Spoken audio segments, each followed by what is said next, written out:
Okay, got another pulling adventure today. We're gonna go see Kaelin Dews and probably his sons and wife also. So they have this Why Not van still. Kaelin used to drive the Orange Blossom special trucks for Alan Gaines. So we've got 6 hours and 45 minutes to go. So let's go see the Why Not van and Kaelin Dews.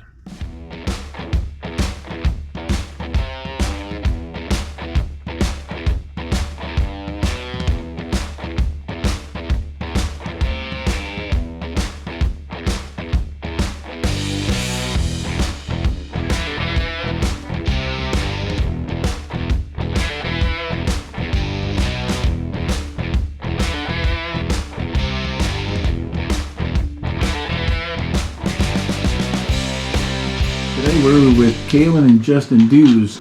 Let's see, we should probably start with Kaelin and like, how did you get started in all this? Like as a little kid, were you into cars and trucks and all that? Yeah, well, I was into cars and trucks. My older brothers had race cars and stuff. Oh, they did? Yeah, when we was kids. And, okay.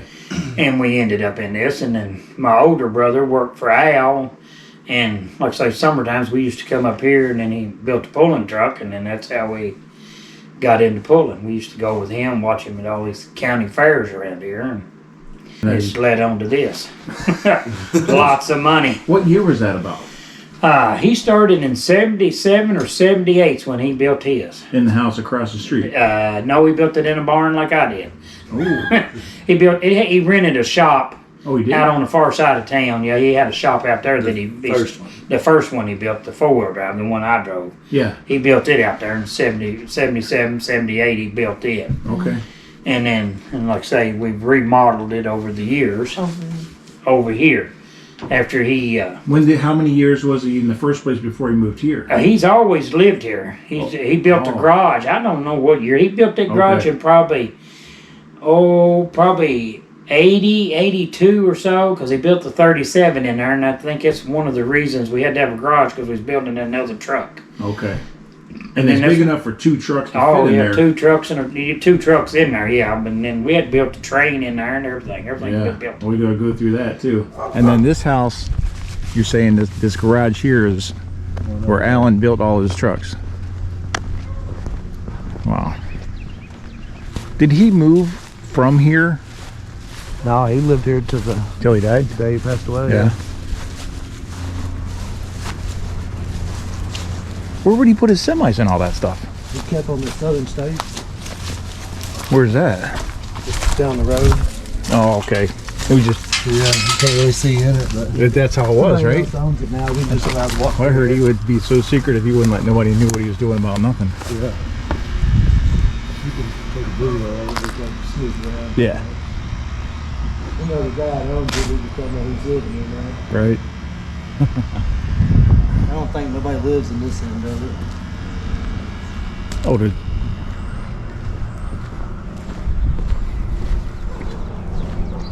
Oh, so that is a dead end. Yes.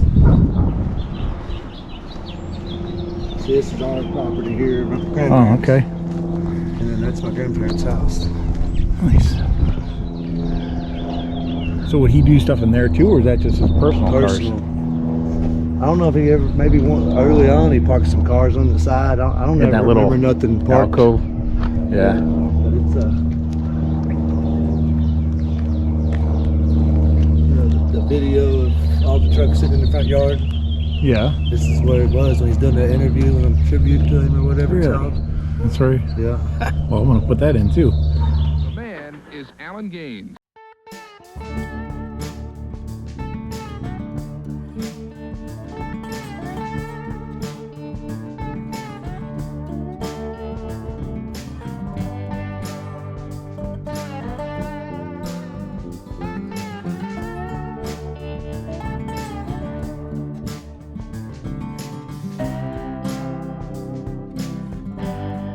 Gaines is out, showing off his trucks. This one is the Orange Blossom Special, a 1937 Chevy. But the pick of the litter is this 1925 Ford C-Cab. Another thing, in 1978, no man was using it on the farm. In 78. 10 years ago, this was being used at a farm? It was licensed for the road in 78. But the trees wasn't here, of course. It wasn't as big. That's cool. I never knew it was like this close. Yeah, and that picture that you seen was my mom standing back here somewhere of the one real old picture of the truck. Oh yeah. There was a wooden fence right here. That truck was sitting right here. Oh, that was right here. Yeah, it's my grandparents' house. That's how mom and dad met. So this would have been sitting on the road right here? Yeah. She was actually standing back really looking old, this way. The really old little, yeah. You can see that it's like a little wooden fence here instead of chain link. That's awesome. And then he sold all of his tools and all that stuff, right? You had an auction, sold all that stuff off. At the end, he done a bunch of woodworking in here, but this is where all them trucks was. Does it look like the same in there still, or no? I don't know, sir. I don't want to be too rude to them. They allow us to walk through here, you know. That's enough. Yeah, that's enough. All them inventors, we call them, that built all these trucks. Bob George talked to him, which everybody talks about Bob George, and he told him to build it. We'll run it, and that's where it went to from there. And you just, whenever you could draw up something that looked good, you got to run it. So how did you even get to know him in the first place? Did you live across the street from each other? No, my wife lived across the road from him, and then, like I say, I used to come up here with my brother and work there in the summer. Okay. We worked 3 or 4 months in the summertime, and then we'd go to school. And then when I turned 16, I moved up here, and then I stayed up here with my brother, and then I worked with him. Then my brother went on his own, and then I stayed here helping out, doing stuff when I was 17, 18 years old. Okay, so pretty. And Scott, my other little brother, little brother, we stayed here and worked till she'd come up here. And like I say, how far away was that? I used to live here in town, and my little brother lived on the other side of town. It wasn't that far away. So close. Yeah. And like I say, did you help him with the tobacco? Yeah, with the tobacco. Yeah. We started out at 75, 80 acres, and in the years of 99 and in the 90s, we had 200 acres of tobacco that we had to deal with. It was. How many people was doing that? Oh, there was 25 or 30 of us out there. Was that enough, or is it still? Oh no, it never was enough. Well, talk me through a day. Like, what is it to work on a tobacco farm? That's a job. But hanging tobacco, cutting tobacco. How do you? Yeah, tell me about it. I don't know. You don't know. It's really rough. I mean, you got to get out there and start. We never cut tobacco till 10 o'clock in the morning until it dried off. And when it dried off, you got out there and you started cutting tobacco and put 5 stalks on it. That's all we done, because our tobacco was big. And by hand, and you cut and put it on a spear, cut it, put it on a spear. I got barker knife and the barker sticks around here somewhere I can show you, but. So is it like it puts it together in like a stalk or something? No, the tobacco's in the stalk, and then you put it on the tobacco stick, which is about 4 feet long. Okay. And it's got a point on both ends of it, and you jab it in the ground. Yeah. And then you put a spear on the end of it. Then when you get the spear on it, then you got to cut the stalk off about 4 inches from the ground, and then you reach and grab it, and you cut it off, and then you just swing it around and hit the spear.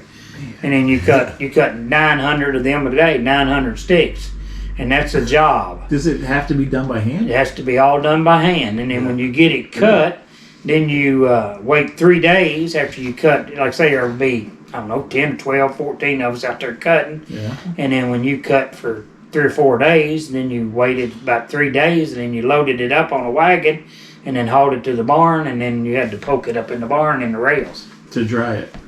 How long would it dry for? It has to stay there to about November sometime or another before you start stripping it. When you start cutting it? We start cutting it in September. Okay. Middle of August, the 1st of September is when you started doing that.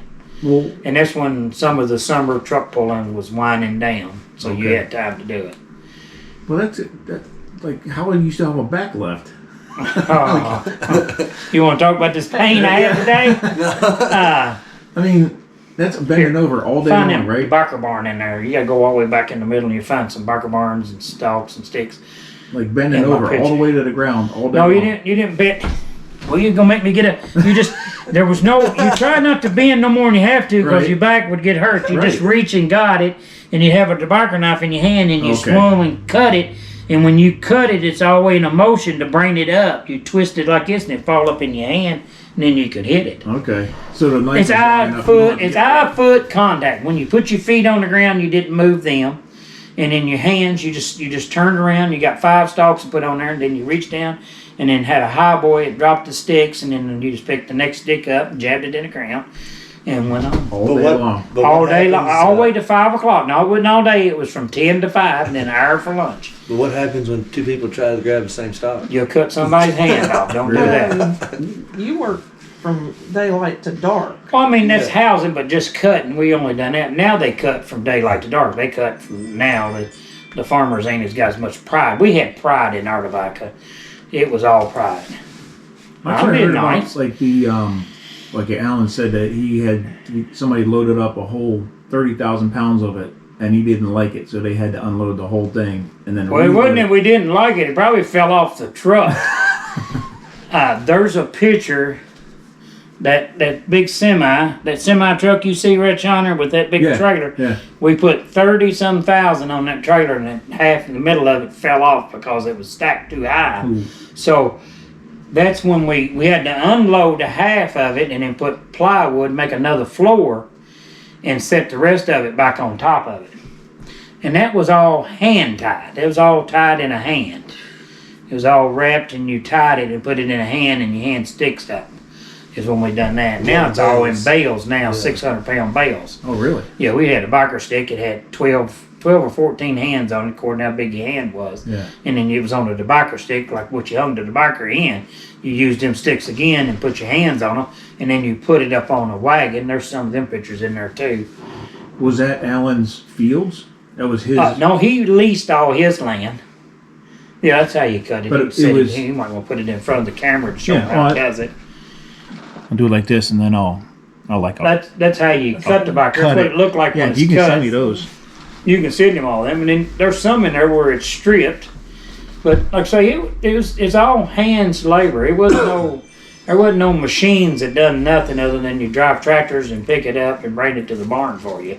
Did they not have? We were down in North Carolina not too long ago, and they had like a 2-row combine. Them's wimps. Yeah, right. Yeah, we done it. It's all hand. Yeah, they had a 2-row. It picked the leaves and all that stuff. But see, we took the whole stalk to the barn. Ours was. I mean, theirs was more sophisticated people. They left the stalk in the field and they primed it. It's what they called it. I'm assuming. I've never been there. I always wanted to go to North Carolina and watch them do that, but they just pick off certain leaves, and then the next week they pick off some more leaves until they pick it all the way to the top. See, we never done that. We just cut ours and put it in there. Then you took it in the stripping room, and then you stripped the flines off of it. Was the trashy leaves on the bottom, and put them somewhere. Okay. And then, like I say, when I first started, there was 3 people who stripped the stalk. The first one stripped the flines off, and they always held them in their hand. And then the next guy stripped the lugs off, and then he pitched the stalk over to the next guy, and then he stripped the red off until the end. Now it's just one guy jerks 3 leaves off, and he jerks all of them, leaves 3 leaves on the top, and then throws it over. And they put it in a bale. It's 4x4 squared, weighs 600 pounds now. Jeez. It's a whole lot. It's not no, it's no, don't care about it. They just, it's no quantity in it. It's just quality. Just raise all we can. Don't worry about what it looks like. Right.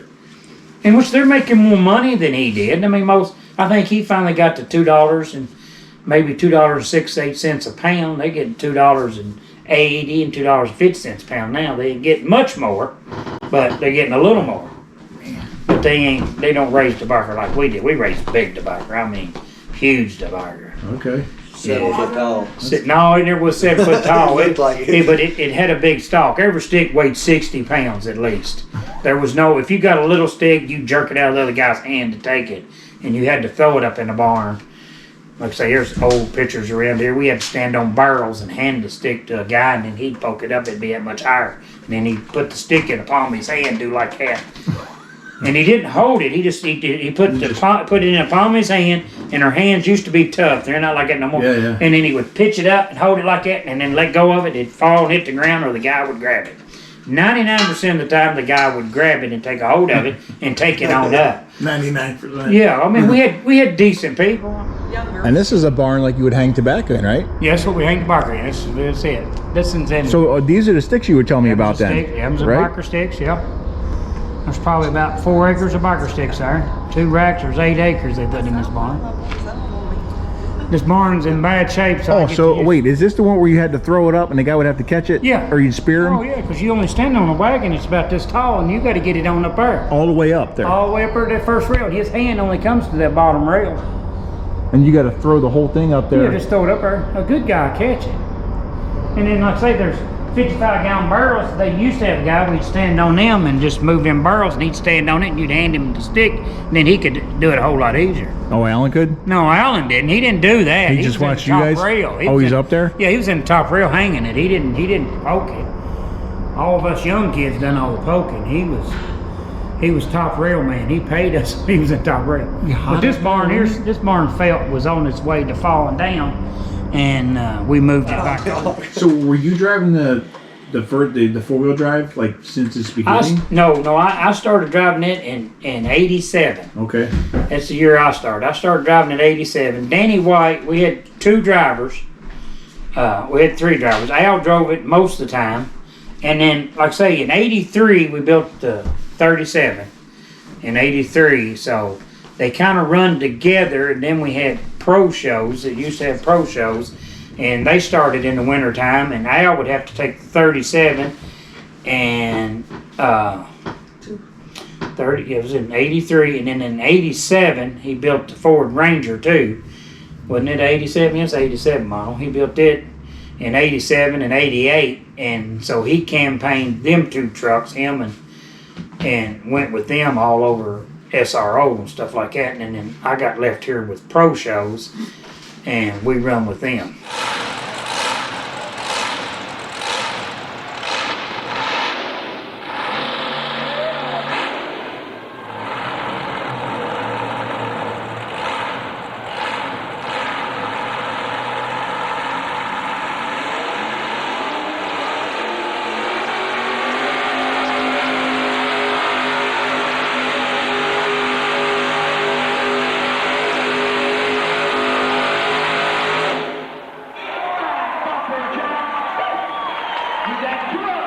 And the four-wheel drive was built in what, 70? 77 and 77 and 78 is when he built it. Okay. Originally, that's when he built it.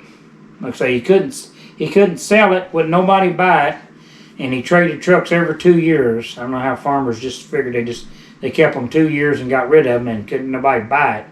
And my older brother and Steve McKinney and Simon Wally talked him into putting a motor in it and going to a pool just like everybody else started out, and which he had been pulling earlier than that. I found out over the years he started earlier pulling the old John Deere tractor, but they talked him in to start pulling it, and that's when they started pulling it, and then it just led to what it was. And then, like I say, we went to pro shows, and I had Danny White he had done quit truck pulling by then, or he had his two-wheel drive, and Al let him drive it. Him and Al was pretty good buddies. I guess I wasn't but about 18, 19 years old. Really? So I was just a truck driver to get it there and clean it up.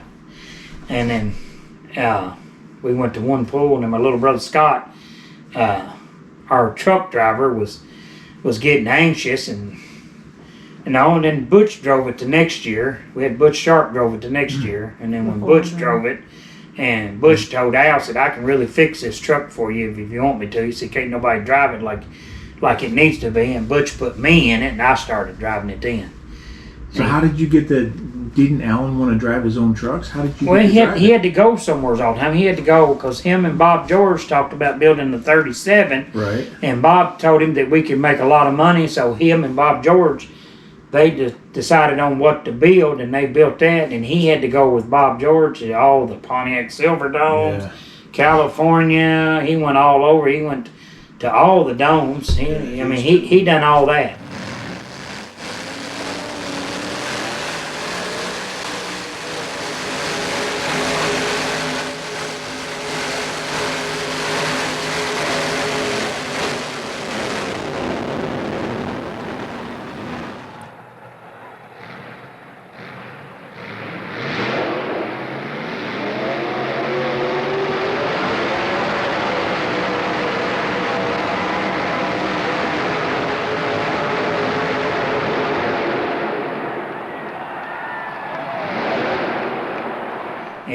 And then, like I say, And I had to stay, and most times we had to do the farm work. We had to stay and strip the barker, make sure it all got done, and then he went truck pulling, and we didn't get to go to all of them.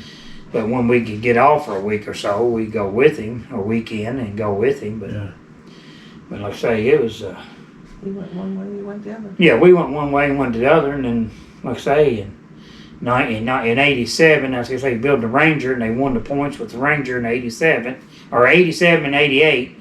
They won. Al won the points in it with the Ford Ranger, and then Which is a Super Mod 2-wheel drive. Super Mod 2-wheel drive. It's called modified 2-wheel drive, Yeah. I think then. Yeah, and then I can't remember what year he built the blue truck.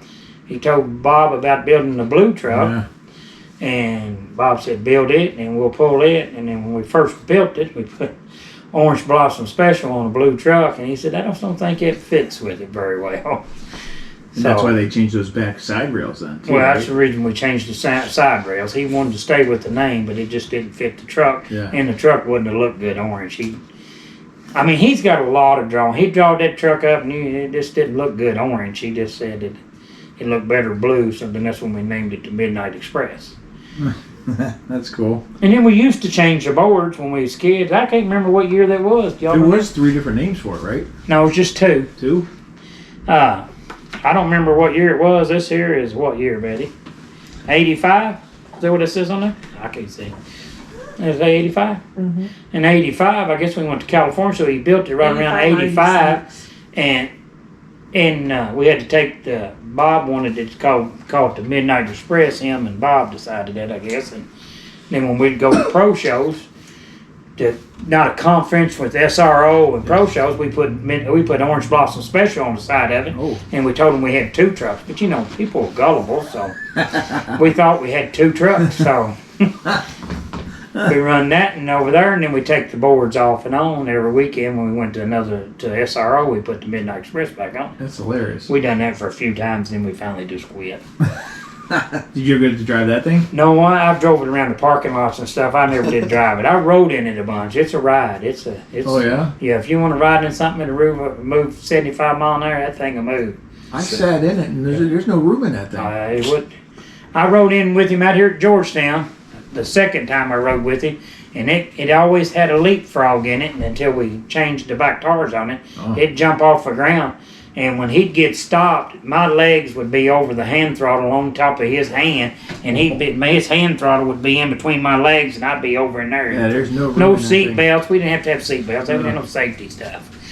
Is that why he went to the bigger tires? Because I remember seeing... Well, he put the big tires on it because we wanted to try something different, so he built it and put big tires on it then. Did he have to move the axle back? We built a whole new axle. No, it's the same spot. Put it back in the same spot. Just had to split them apart a little further. That's what I was wondering. He had to split them apart a little further because they had bigger tires. Right. So it did get split? Yeah. Okay. Well, he bolted it up in the same spot. The front axle, he just moved the back axle back. Might have moved the front one forward some. I don't know, but because it had the regular 4-wheel drive. Like small tires on it. CPEX on it, right? Well, it still had CPEX. It just had the big ones, the 18.4, 16 ones. Yeah, the 2-wheel drive tires, basically. And CPEC sponsored him all his life, Dick and Tom CPEC. He didn't have to buy no tires. All of them was given to him. I remember a story that somebody said that he was going to make a 4-wheel drive that pulled wheelies. And people would say, no way. And he did it.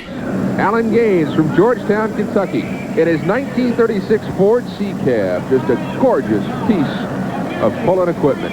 Well, it's a beautiful piece. It's much like the T-Bucket of the early years.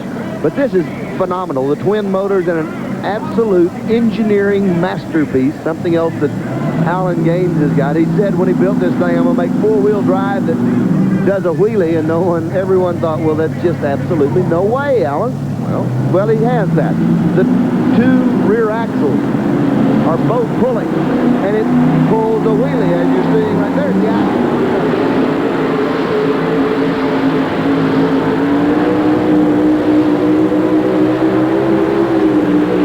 Oh, he's a wizard! Isn't that unbelievable? Well, like I say, all of them talk. Every one of them talk, and I listen to you talk to them. And when you go to California and talk to Ron out there, he built the little 37 Chevrolet with twin engines in it. Oh yeah, or the whatever it's Falcon. called. Yeah. Oh and, yeah, what'd you call it? It's called, one time it's called the Tobacco Road, but I can't remember what else he had on the side of it. Like the Falconer or Falconet or something like Yeah, that. and he built it, and they built the class. Him, Bud Boss, every one of them. Yeah. He hit them all at the same time. Now, Bud Boss might have been the first one. I don't know who was first, but they built them as a class. But you never seen a racket of trucks in your life. I mean, if you ever been to a truck pull and watch them bounce and jump and flip and throw stuff off of them, you never. Them things was radical. You couldn't, like his, he wouldn't stay on the ground. It would leave the ground. And the harder you turned it, the faster it'd come off the ground. And you got a picture of that too, right? Yeah, All 6 tires off the my ground. little brother's got a picture of it, but Yeah. like I say, even you talk to Steve and Bud Jaskey, they built that one of theirs Yep. and then turned it into a two-wheel drive. Mhm. It wouldn't stay on the ground. I mean, there was all kinds. There was 8 or 10 of them built. One guy built a Chevrolet truck blown away. He put a square body Chevrolet. He put 2 motors in the front of it and moved the cab back. I think that's what he done. There was only one. We tried it. We put big tires on Al's and tried it. We was gonna just use it before he built the blue truck.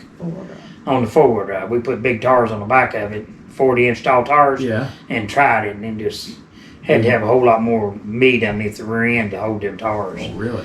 Yeah, so that didn't work. So he decided he'd build a whole truck. And he told Bob that he'd build one and pull a wheelie and go down the track.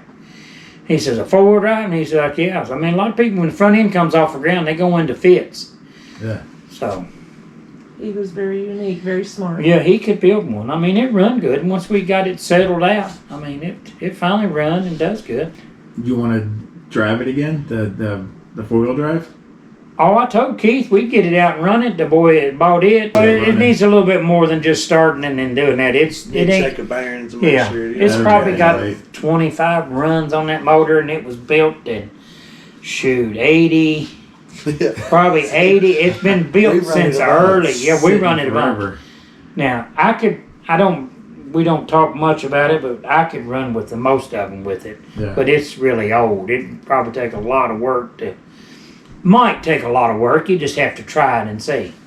And like I say, Rules are there's. a lot I mean, different even now. just for like an exhibition, it'd be fun to like. Yeah. Yeah, we tried to get him to come down there and run at the end of the class just to do it, and we always took the 4-wheel drive. Now I never left no bugs on the hood. She'll tell you that. We kept that thing clean. Especially once we got old enough. Yeah, my little brother took it a couple of times and pulled it, And the and chocolate Yeah. tires. he never. Yeah, we had to chalk the tires, and he took it one time, and it was blowing flames out of the headers. The header gaskets was blowed. I can remember him saying, "Well, why is all them fire coming out of the header? When the header gasket blows, it will blow fire out of the headers. And you don't know what's going wrong with it." And it had bugs on the hood, and I was like, "How close was he with it?" Him and Floyd Shingleton drove to that pull. It was Floyd. Him and Floyd drove down there, and then Floyd called and told me, he said, "We was sitting in the stands watching y'all." I said, "You didn't watch me. I was just sitting in the stands with you." I didn't get to do that. Scott took over the driving then. And I said, like I told him, you got to clean that thing now. It's got to be washed. I have video of Scott driving it in like '93, I think, in an ATPA event, and he won. Oh yeah, that's when Tom McConnell said we run for Tom McConnell there once or twice, or for a season we run with Tom McConnell at ATPA. Yeah. That's when Scott started driving. Right. I'm glad he nailed it down, and so is the crowd. When we come back, super modified trucks. You'll love it. Finish line. That is, if one of these guys could make it down there. Here's the first one. We're in the 4x4 super modified category. This is Scott Dews and his Orange Blossom Special. Well, this is one of the most interesting classes in the sport. No cubic inch limit, and Ted, they're running a 170-inch wheelbase with these supercharged 4x4s. Look at that supercharger spin. He's gone as far as he can because it is a full pull right out of the bag for Scott Dews. The crowd cheers their approval. Let's go with Brett Kepner. One of the best-known names in all of pulling right from this state, and obviously when you make a full pull right off the bat, you don't have to worry about dropping down. No, we're going to take our pull. We have been, Alan's been sick and stuff, and we're trying to do the best we can do out here. Yeah, Alan Gaines obviously was one of the originators of this whole deal, so every time you pull, you've got a lot of weight on your shoulders to uphold that name. Yep, sure do. Especially here. Yeah. Congratulations, guy. Good pull. Thank you. They call it the sport of inches. Oh, so close, but he doesn't do it. The pull-off is going to be between the Orange Blossom Special of Scott Dews versus Jimmy Phelps and the Phillies Paycheck. Two tough, supercharged, alcohol-belching Chevrolets. And these guys have not had much cool-down time under ATPA rules. There's a pull-off, you get in line and you do it, and that's what Scott Dews is doing right now. Well, Scott is going to set the mark to beat. Let's see what it is there, Ted. He's making a beautiful run. Remember, they changed the gear on the sled. The weight comes on quicker. 249.9. Are you believing that? 250's a full pull. That puts the pressure on Jimmy Phelps. You either go full pull or nothing. Jimmy Phelps was the winner in Danville, Kentucky a week ago, so he's trying to do it again. Scott Dews, you can see the look. Is this the night for Scott Dews' revenge? Scott Dews watches. Yes, he sees Phelps short. Jimmy Phelps 235 feet. That'll make a second-place finish for him, and Brett's with our winner. That's what you wanted to see, buddy. Yes, what I wanted to see to go home. It's great to win this not only for yourself, but for Alan Gaines. Yeah, because he's been sick, and I'm glad we done it. Well, there's a good video of you driving the four-wheel drive. I used to drive it all the time. I mean, I've done. So tell me the helmet story, because I'm going to play that video. So what's the helmet story? Well, when we go truck pull, I went with Butch and Butch Sharp, which we called him Ted or Butch Sharp, and took the Valley Shaker. Me and him hauled each other up and down the road, and I don't know whether Butch was there that weekend or Jackie, one of the two, but they didn't bring no helmet, so they had my helmet and was supposed to bring it back down the track, and they didn't. And when I got out on the track, I'm not no safety freak or nothing, but I didn't pull without my helmet, so I had to cut it off. And then, like I say, Mike Hoff one of them boys brought his helmet over there. Okay. I mean, everybody was nice back in them days, so I run with his helmet on. That's how that happened. They're hooking up one of the finest truck pulling vehicles that's ever been on a track. This is the Orange Blossom Special.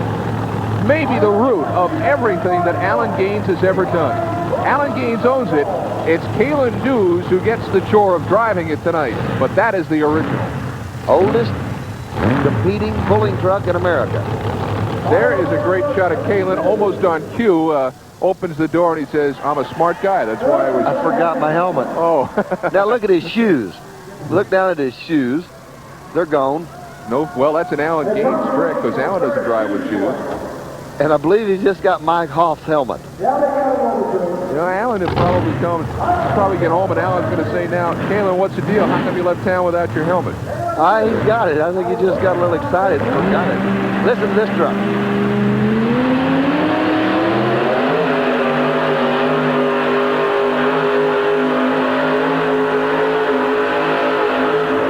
The door too, and we will have a pull-off. Wheels are spinning and the girls are grinning with the Orange Blossom Special cooking outside.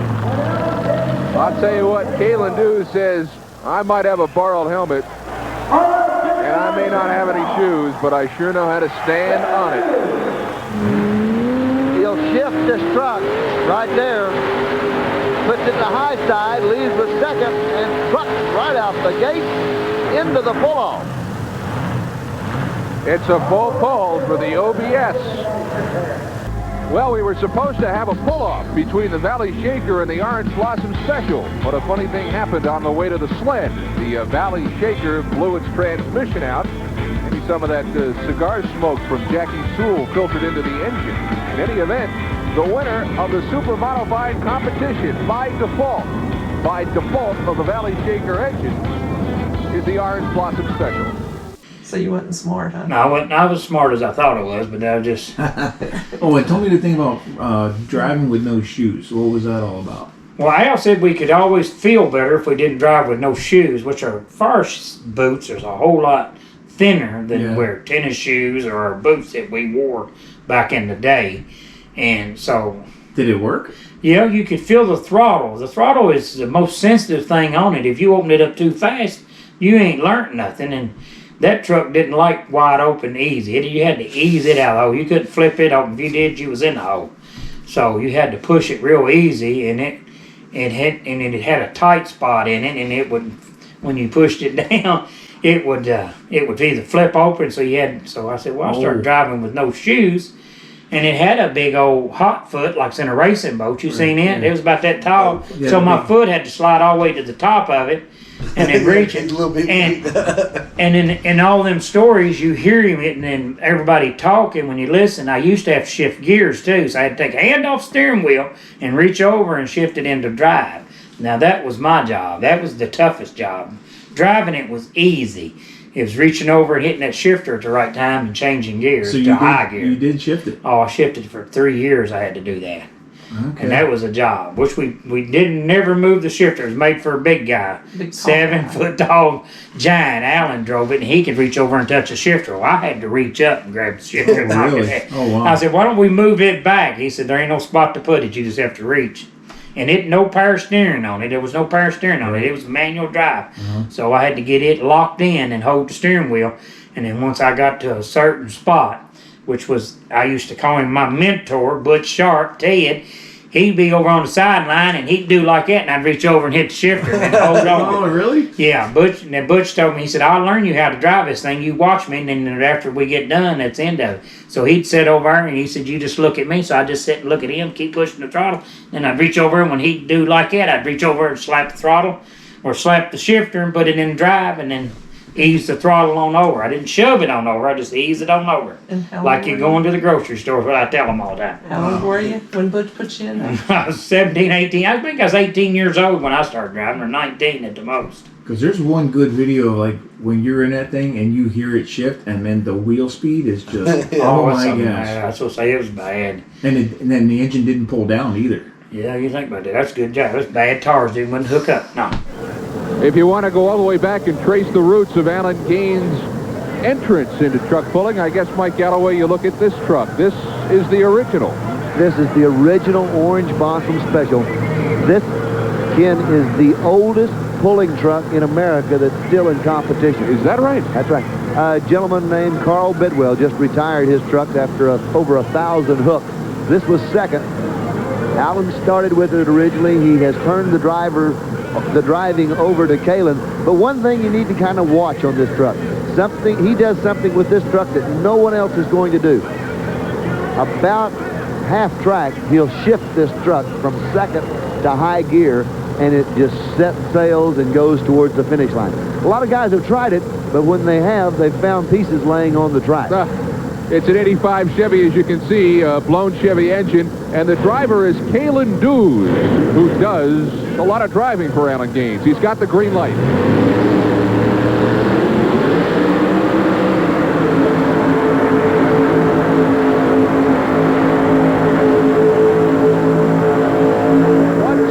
Shift and a full pull for Kaelin Dews. Beautiful job, and he did. He shifted the truck, and when he shifted it, it just like a rocket. They call Kaelin Dew Baby. They said if you ever had to buy all of the pop that he drinks, that's why you'd call him that. I think he drives with his shoes on, too, huh? Well, it's different from Alan. Different from Alan Gaines is right. Mike, let's take a look at the replay and see if we can determine exactly when that shift occurred. Well, watch Kaelin as he sets in the truck. He comes with it easy, and he's just beginning to work into it a little bit. You'll see him reach over right there. He shifts the truck, puts both hands back on the wheel. Look how it just kind of takes off. Looks like you launched it when he shifted the truck. Really picked up the ground speed, got the big tall gear in it, and eases the OBF right out the gate. It's a full pull for the Orange Blossom Special, so we know one thing right now, there will be a pull-off. And let's see if there's any more that can join the party. Here's the Chevy. The other full puller tonight, the Orange Blossom Special, Kaelin Dews, driving Alan Gaines' truck. And so we'll see if the 85 Chevy can beat the 88 Dodge. And I think you're right, Mike. He looks like he's going to try the left side of the track as opposed to what Big Daddy Magic tried, which was the right side of the track. Beautiful job on Big Daddy Magic. Just went over there and rammed the right-hand side, just zipped down the line. Let's see if Mr. Dews can do that. Boy, the motor's crisp and ready to work. He's got the green flag, and he must better 138 feet.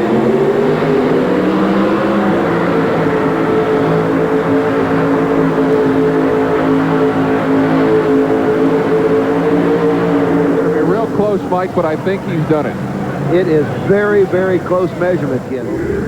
Well, here's the way it shakes down in the Super Modified tonight. Eddie Powell and Mr. Diamond T finishes third. And in the pull-off, Larry Douthit and Big Daddy Magic outdueling Kaelin Dews in the Orange Blossom Special. And I say we didn't win them all, but like I say I wish that we could remember. I mean, like I say, for pro shows we run for points, and there was 2 times I know that we broke on the last hook, and we had to at least move the sled 75 feet or move the sled to win the points, to stay ahead in the points.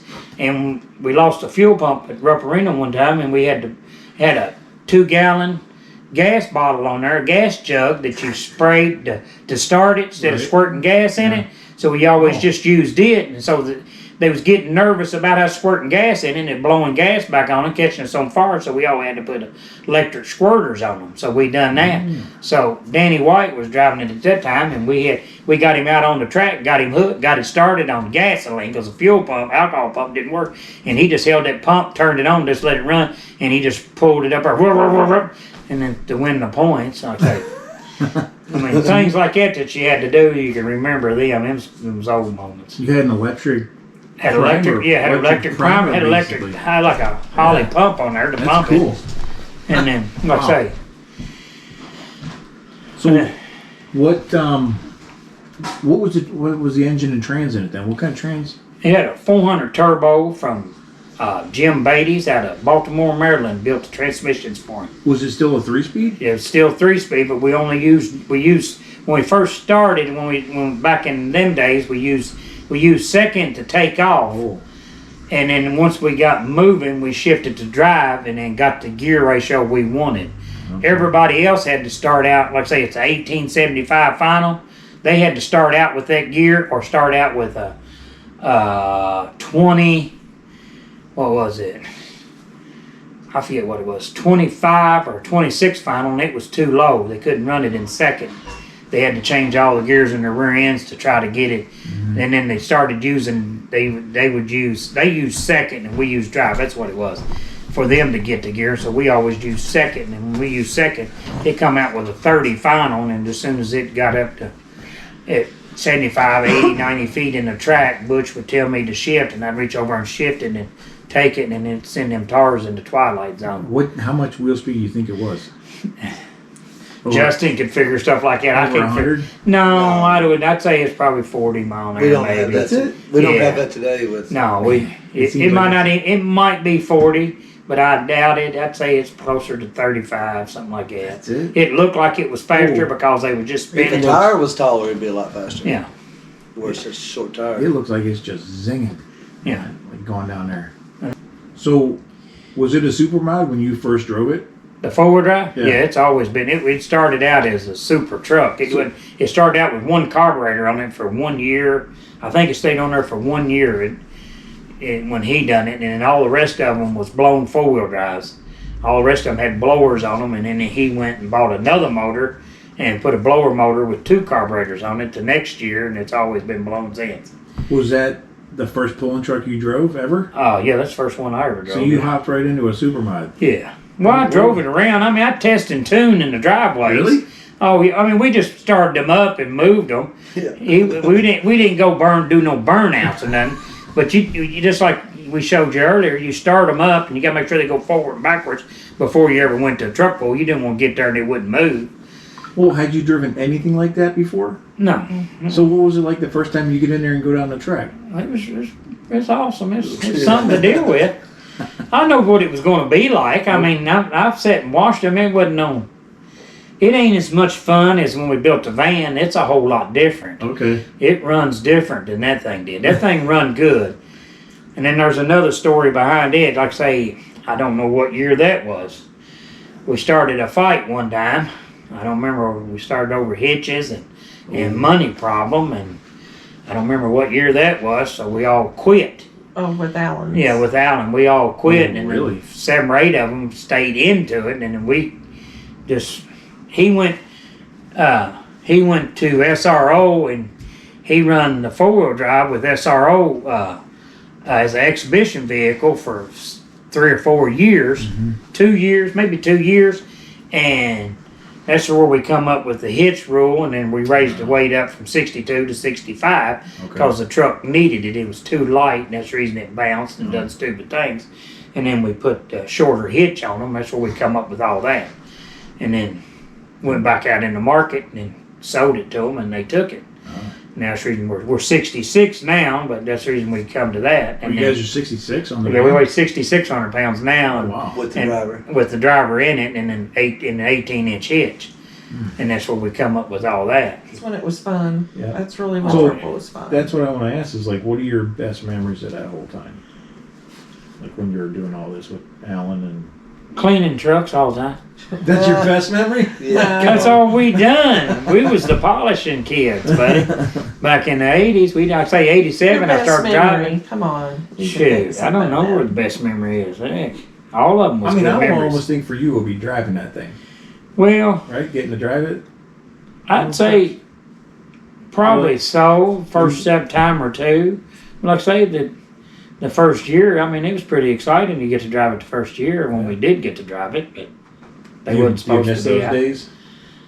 Truck pulling back in them days? Oh, I know you're still doing it. But No, like, no, I don't miss them days. No? No. The When work? you got 5 of them, that turned into a job.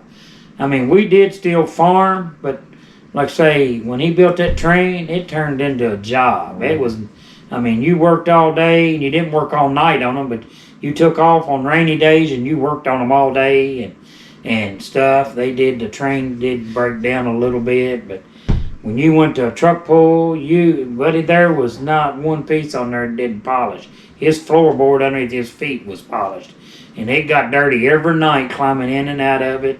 Yeah. Every little kid wanted to climb on it. You had to get up the next morning and you polished that. You ask them, we built this van. There's no polishing other than the paint job.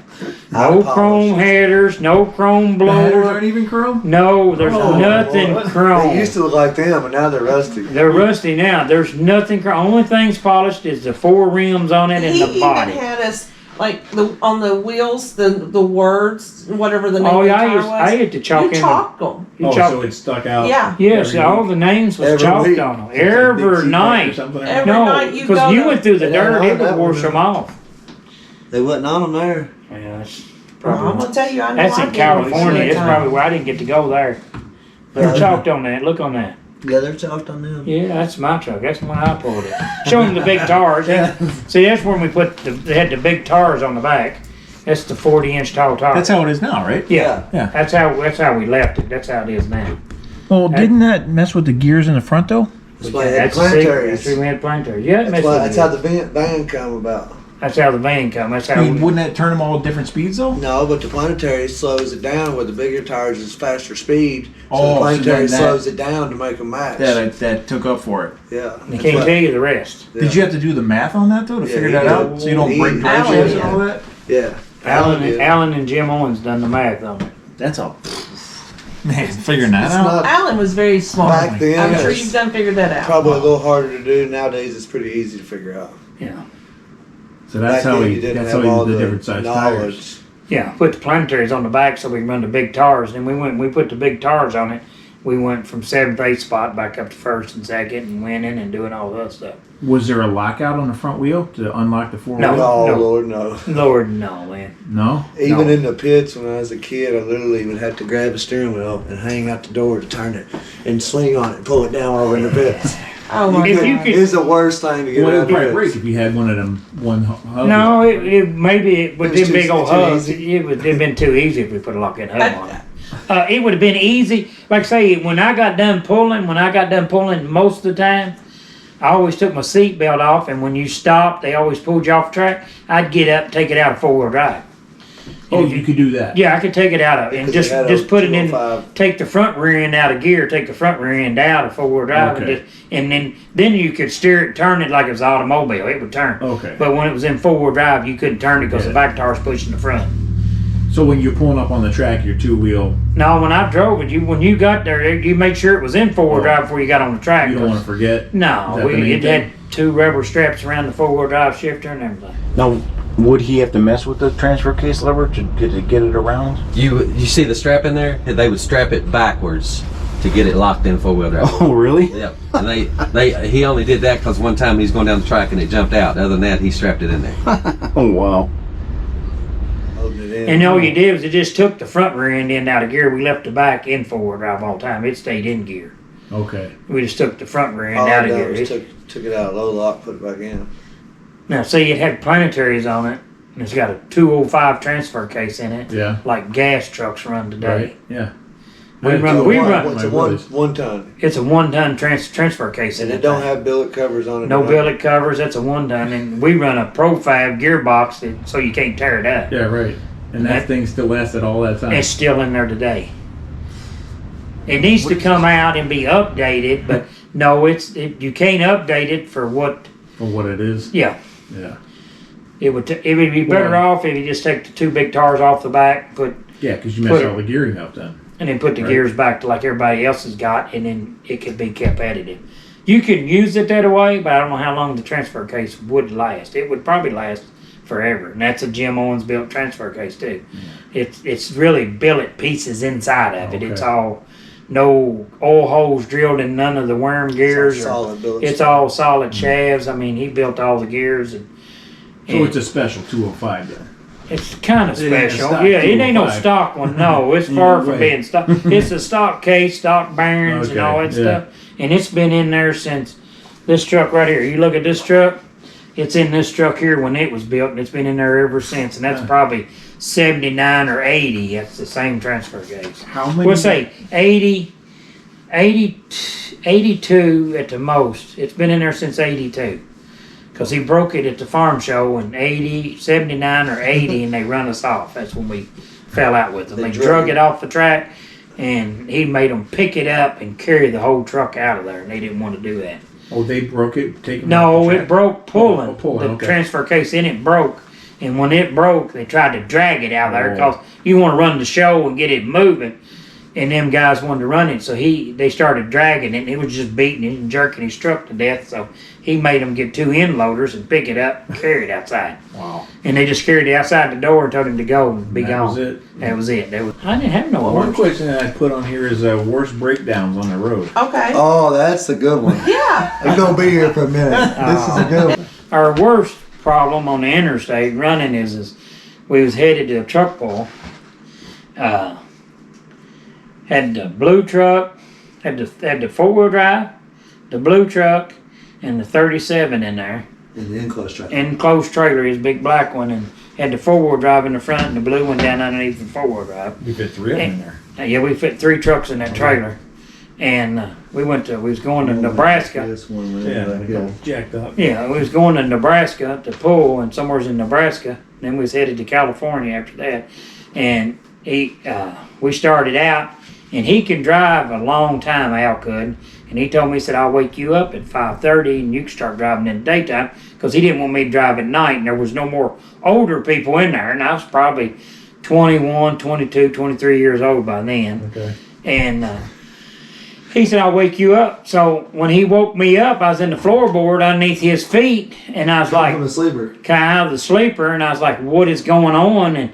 And I get up out of the floorboard, and it's a big double bunk Kenworth, and I reach and grab the top bunk, and the suitcases is all down on top of me. I get out from underneath all of them and everything, and I'm sitting there looking, and he's standing up in the front seat, by the front seat, and he's holding on to the steering wheel trying to pull it.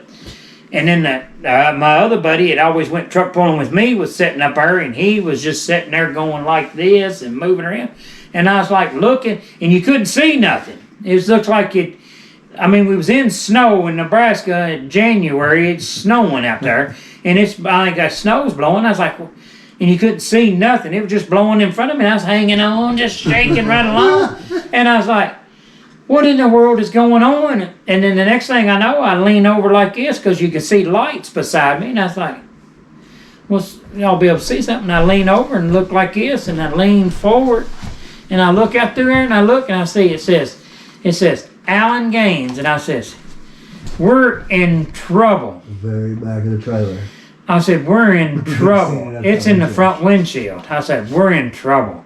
And about that time when I seen his name, When I seen his name, I said, we're in trouble. And I started, and then the sleeper started going. Man. Started popping and cracking. I held on all I could, and it was shaking. And I was holding on, and you're looking out the windshield. And about that time, something comes off of it, and it busts both windshields, and they shatter. But they're, they got plastic in them. They didn't come back in on us, but they just busted. And then you couldn't see nothing. And he's still trying to steer this thing, so it's pushing the sleeper off of this thing.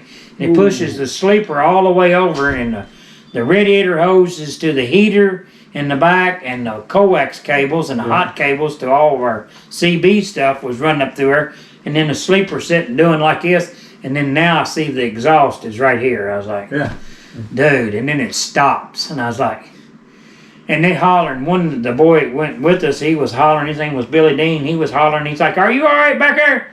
And I was like, I flipped the bunk up, all of our cover hauls and our boots and all of our stuff that we wear that ain't pretty is down in there. We was all pretty in the truck. So I get my boots out, put them on, I put my cover hauls on, and he's beating on the side of the sleeper. Said he's got, we used to have a flap that come down and cover from all the light coming in the back so the guy in the back could sleep. Yeah. And he said he's got the flap down. He said the flap ain't that hard. That's what he told that other boy. And he says, well, I can't get the door open. Both doors was jammed, and the semi-trailer was up against the driver's door. Poked a hole in the fuel tank. I looked out. Fuel's running. Sparks are flying off the hot cable. And I get my cover hauls on, get all dressed, and I reach over and pop the sleeper door and open it up. And I holler and ask them if they needed their cover hauls. They had never got out yet. And this is like 3 or 4 or 5 minutes went along because I had put all my clothes on. I wasn't getting out. It was 29 below zero. Below zero. Nebraska, yeah. Nebraska. Oh. And I get out, and when I get out, I jump out of the sleeper, and the snow come up to here. I was like, oh my God, I had to wiggle, wobble. I mean, I'm a tall, skinny guy. I mean, 5'4", and I didn't weigh but 190 pounds when I was doing all this. I wasn't heavy. And I finally get out of the snow and get laid down on it, and they finally kicked the passenger door open, and I get their cover hauls out and give them their cover hauls, and they got their shoes on. I didn't have no shoes. And then we get all our shoes on and get out, and Alan's saying all along, he said, I don't think it's hurt that bad. And I was like, what part didn't you see? I was like, you was up front. And I said, what's wrong with the steering? He said, I couldn't steer it. The steering locked up on it. Don't know. We figured out later on what happened to it, and we got out and then walked around in front of it. That was snow blowing back at 20 inches deep or 30 inches deep. It was blowing back over the hood, and that's the reason you couldn't see. It was like a whiteout. I mean, you drive in snow that's that deep, it was blowing up over, and it looked like you was driving through snow that deep. About 20 mile an hour. Yeah, about 25 mile an hour blowing up on. Oh, we was running probably 150. We wasn't running 20. Like that was in 82? Yeah. No, 83. It was 83. That's 83 when we piled it up in the snowdrift. And then we walked around to the front of the trailer, or to the front of the truck to look at the trailer. That's when we noticed that the fender was broke off in front of it, and that's what shattered the windshields. Oh. But the trailer was still out in front of us. The jack was in the fuel tank. Crap. I mean, he jackknifed it. Them 3 trucks in the back, you ought to seen what a mess they was. They didn't even move. They sat back there, and the 4-wheel drive is where the safety hitch was on it. We had to take it off because the blue truck went right up to it. And then when you look at the blue truck, there's 2 marks. It's probably 2.5 inches apart. There's 2 marks where it hit that board across the front of that windshield. Where it moved up that far, and it put 2 dents in it. If you ever see it, it's got the windshield. It's mahogany wood, and there's 2 dents right up there. I'll have to look for that. And then one corner, which I still got it in my toolbox, it's around there somewhere, and it slid over and it pulled one of the chrome things off of the trim of the cowhide stuff he's got on there, and I had it for a long time. I don't know where it's at, but that's all the damage it done to him.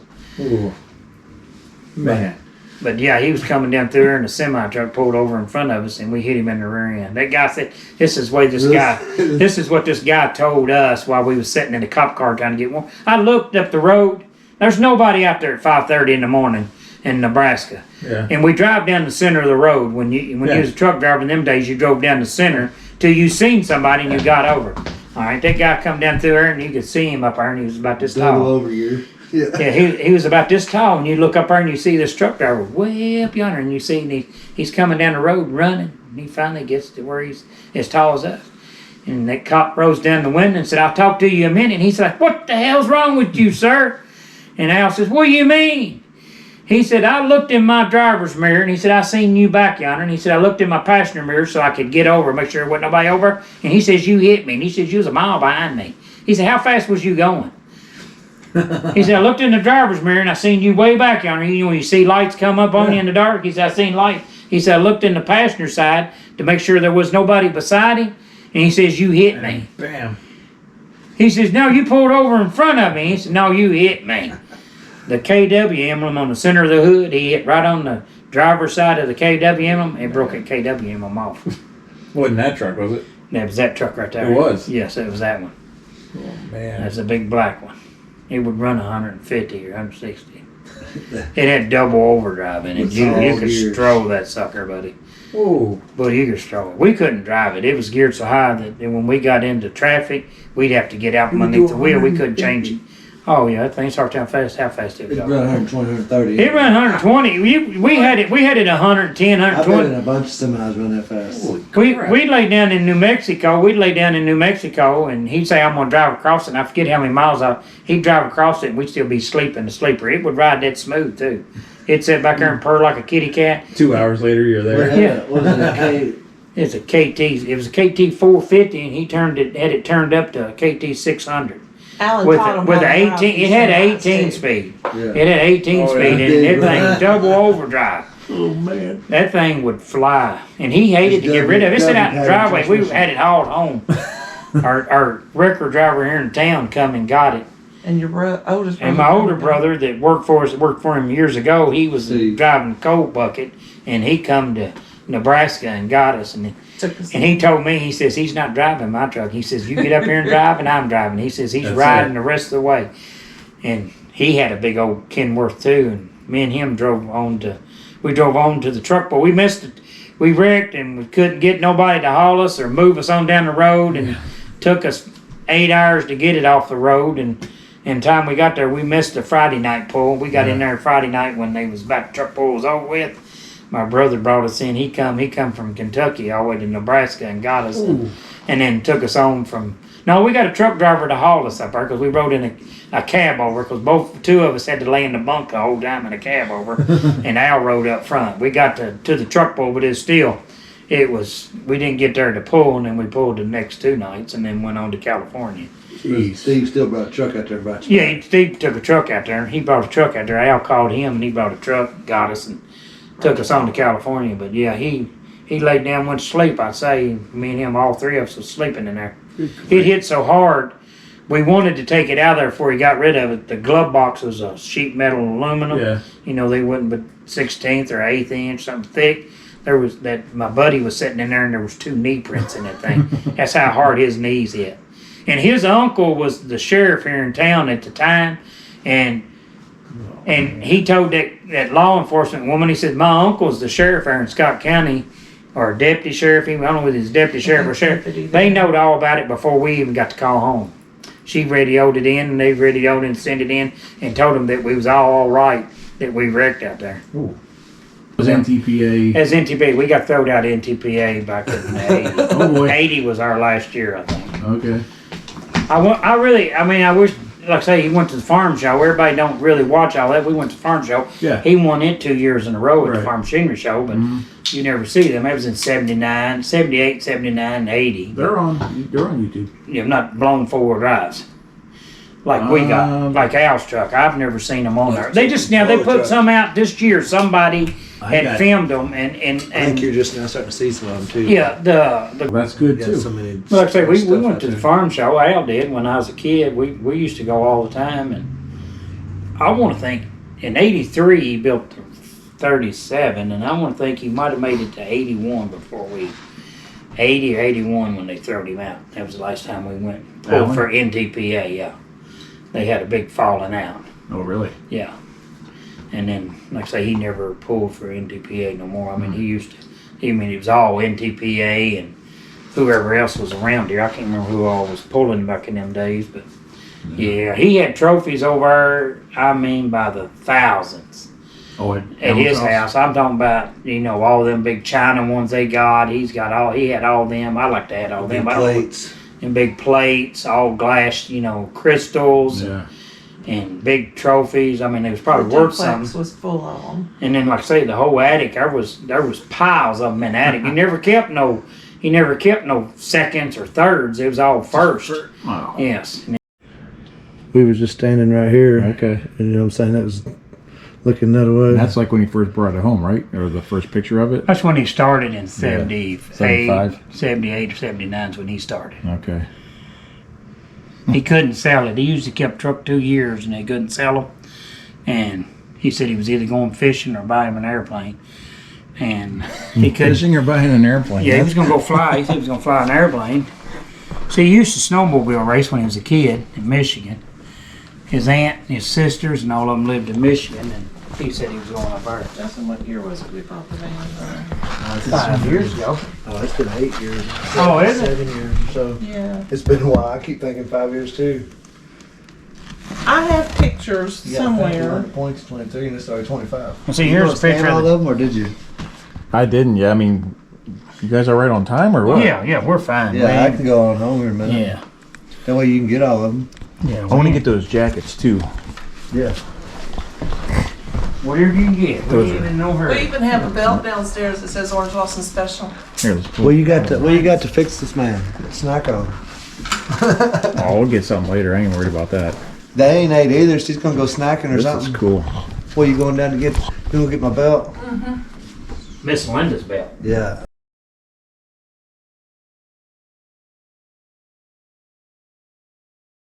So this is even cooler. Orange Blossom Special belt. That was her belt. way. This was Linda's belt. So good, bad, ugly. Yeah, that's good. And she wore that belt too. And Yeah. you pull it around, you see how big she was. Little Wow. bitty. That almost needs to be next to the shoes, huh? Yeah. Well, I put them shoes in there. It's gonna and, stay with me. and we finally screwed them that's down. cool. But, I don't remember what was that. I know it's in there. I had it. Here it is. Oh, you know. Where'd y'all put it at? This is cool. What's that? What? And we gotta get a picture together too yet. I'll take it. Wait a minute. Move this out of the way.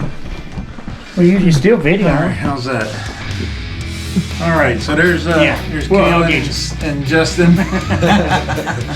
Thank you guys so much. All right, Really you're appreciate welcome. your time. Kept you out late. And No. I haven't eaten dinner yet, It's so been real fun. yeah, Well, man. we're all on the diet, you can see. Oh yeah, Seafood right. No, diet. we all are. Seafood diet. All right, thank you guys so much.